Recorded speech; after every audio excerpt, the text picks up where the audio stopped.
তার থেকে আমার একটা কল আসলো যে এইরকম তোমার ভেরিফিকেশনের জন্য সবাই ডকুমেন্ট নিয়ে আসো। তো সব ডকুমেন্ট নিয়েছি, নিয়ে সব দেখিয়ে আমার বর্ডারটা হয়ে গেছে। তো বর্ডার হওয়ার পর বর্ডার থেকে আমার পাসপোর্টের ফুরি ফাইলটা আমার কাছে দিয়ে দিয়েছে।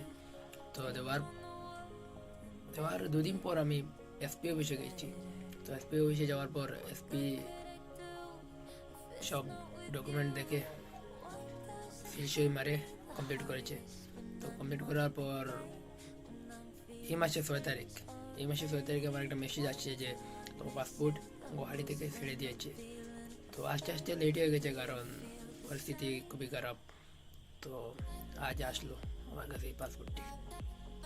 যদি ভিডিওটি ভালো লাগে লাইক কমেন্ট শেয়ার করে দেবেন।